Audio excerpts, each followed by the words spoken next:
Stylization 101. This is going to be an introduction to basic character stylization. This is going to be very beginner friendly. Now, just before we dive in, I also want to mention that stylization is a very subjective topic. So that means the way I like to stylize my characters and the way you like to stylize your characters are probably going to be pretty different. So in this video, my goal is to kind of break down some examples for you guys, as well as show you guys just my personal thought process when it comes to actually stylizing my characters. Now, with that being said, let's dive right into this topic. So as you guys know, human faces have certain proportions, certain measurements that we follow, and one of the most important measurements is the vertical length of the face. You're going to see that the brows, the nose, and the chin, as well as the forehead, are made up of three relatively equal thirds. Now, this is what changes a lot when it comes to stylization. Let's first take a look at some of these Disney concept sketches. Let's divide up the front of Rapunzel's face and let's draw a line down. Now let's draw a line across the eyebrows, at the bottom of the nose, as well as at the bottom of the chin. And now what do you notice? Well, the middle section containing the eyes is much larger than the forehead and the chin. Let's take a look at this one, for example. If we draw a line across the middle, let's draw the brow line, let's draw in the nose line and the bottom of the chin. Now, if you take a look at the proportions here, again, the middle section is the biggest. Now, if you take a look at some of these character expressions of Zoe from K-pop Demon Hunters, you can see, let's take a more neutral expression here, maybe this one. Okay, let's draw the lines across the forehead, the brow, the bottom of the nose, as well as the bottom of the chin. Again, you're getting more emphasis in the eye area. Now, this shifting of proportions doesn't necessarily always happens the same way. You can see with some of these male characters, you're getting a lot more squish on the forehead. The face area and the chin area remain about the same length. Same thing over here. You can see a lot of squish on the forehead, but here at the bottom of the nose and the bottom of the chin, you're getting something that looks like about the same length. Now, if we look at Rumi and draw lines across here, you can see again her middle section involving the eyes. That's the section that's being emphasized. Whereas on Jinu, you can see he's got very equal proportions. There's still a lot of stylization that's happening here on his face, and it mostly involves the eyes. Now, here's just a very quick and simple comparison versus a reference photo. You can see a normal person's eyes take up about this much space on the face. They actually leave about an eye length on the side of the head. Now, take a look at Jinu's eyes. There's no more room for another eye on the side of the head. So his eyes are highly exaggerated and expanded across the horizontal plane. Now, the reason a lot of animated characters tend to exaggerate and expand the middle section of the face involving the eyes is because they want to make the eyes bigger, because the eyes and the eyebrows are the most expressive facial feature. When you make these elements bigger, when you make them more exaggerated, it makes the character's expression easier to read, and it makes them actually a little bit more expressive. One thing I personally like to remember always is that good stylization should be simple. Take a look at this one right here, okay? So look at the eyes, one stroke for the top lid, one stroke for the iris, and one stroke for the bottom of the eye. Now, these are fully rendered shots, but again, you can see Jinu's eyes can be fully drawn with one stroke plus the iris plus a shape for the bottom lid, and that is it. So two very important things to remember, okay? Exaggeration of proportions as well as simplification of your shapes. Now, let's just dive in here to the first demonstration. I want to give you guys a breakdown real quick and just talk about my thought process as I try to draw a more stylized version of this portrait based on the things that we've just observed. The final result probably won't look like our reference photo, but that shouldn't be the goal here. The goal here should just be to play around with the proportions and to kind of just figure out what type of shape language, what type of simplification you yourself gravitate towards. Again, I recommend you follow along just to, internalize this lesson a little bit better. But we're going to start off again with the shape of the head, the shape of the face.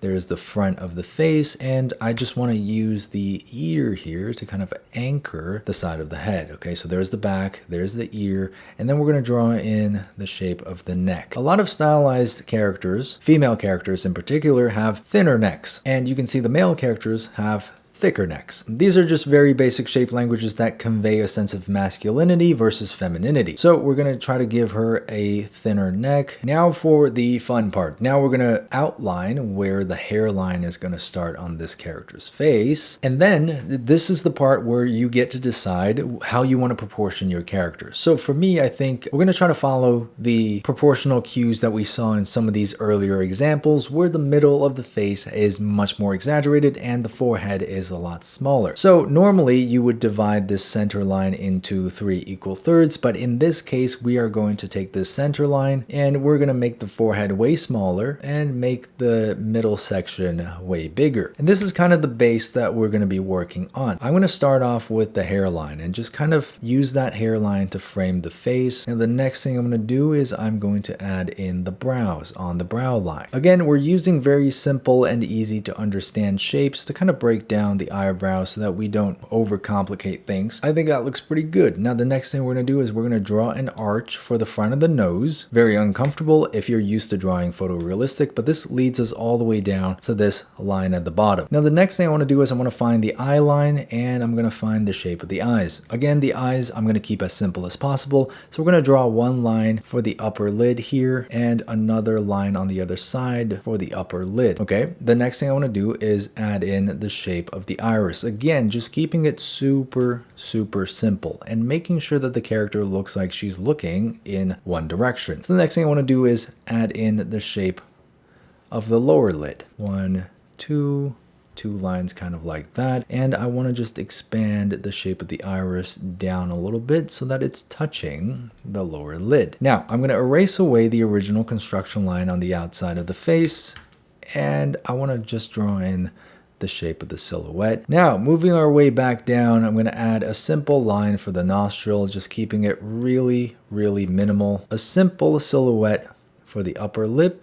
Okay, find the opening of the mouth, find the corner of the mouth, and then add in a simple silhouette for the lower lip, just like that. Bring it down to the chin, bring it back in, follow the jawline right back up to the ear. And we can add in a little bit of shading here for the lips. I'm going to add in some shading to the eyebrows. I could also add a bit of detail just to, indicate the double eyelid there, kind of like you see in the reference. Now, let's go back to the ear. I just want to shrink the side of the ear a little bit because you can see it lines up with the eye line roughly. So the top of the ear is going to be right there. And then the bottom is going to just move down a little bit. Don't overthink it. Don't overcomplicate it. So when I'm drawing, you're going to see a lot of my shape language, a lot of my line work involves very geometrical straight lines, and that's just kind of the way that I personally like to work. You of course don't have to work like that. If you prefer something a little bit more messy, a little bit more organic, you could always go for that in your drawings. I'm going to take my eraser tool and just add in a couple of highlights in her eyes, and look at how much that brings her to life. Let's end it off with another male portrait. Now we're going to do the same thing as before. Okay, so we're going to just plan this out by drawing in the shape of the head, the shape of the face. He's got a pretty thick neck. Okay, so that's kind of like the silhouette for this character. Now I can also add on just a basic silhouette for the hair. That being done, let's find the hairline for this character. And once we've established that, we've also established where the chin is, we can start to kind of play around with the proportions a little bit. His eyebrows seem to be a little bit raised in the reference photo, so maybe we can actually shrink the size of the forehead a bit and then have the nose to the chin take up about 2 equal halves on the rest of the face. Now, as always, I like to go from the top to the bottom, and I want to capture kind of this raised shape of his eyebrow. And here's the other eyebrow. This one's kind of a little bit lower. I want to add a bit more tension, so let's add in some wrinkles on the forehead. Now, the next thing I want to do is find the length of the eyes. I'm going to make them a lot longer than you see in the reference, so they take up more space on the front of the face. Kind of follow the shape of the eyes in the reference photo. So the top lid is a lot more curved and the bottom lid is a lot more straight. And I want to draw in the shape of the iris. I think that's pretty good. So the eyes look a lot bigger than they do in the reference. Right away, you can see just how much the eyes and the brows actually impact, the expression of a character, because we haven't even drawn the nose and the mouth yet, and you can already tell that, he's got some attitude. Follow this brow down, lead that into the ridge of the nose, and following the shape that we see in the reference. Now, the next thing I want to do is we're going to move down to the mouth. I think we're going to place the mouth just above the halfway point, somewhere right there. So let's draw in the middle of the mouth. Let's draw in the corner of the mouth. After you've established that, you can again erase away more of these construction lines, and we can start to then refine the silhouette of the face. So here you can see this is the original construction line. I'm going to just erase that.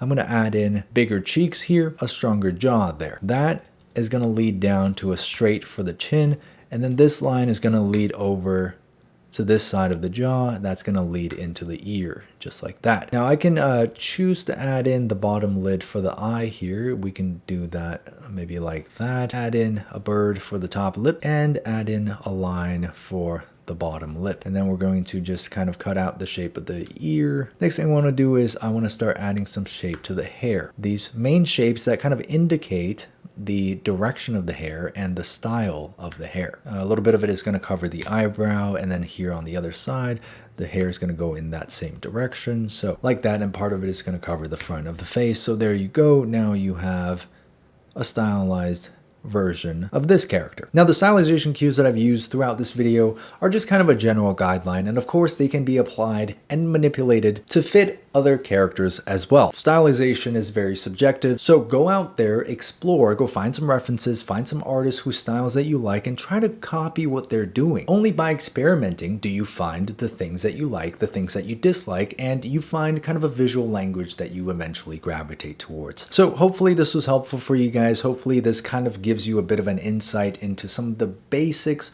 of stylization. And again, thank you so much for your support here on Patreon. It truly means the world to me, and I appreciate you very much. With all that being said though, I will see you guys on the next tutorial. Happy studying, guys.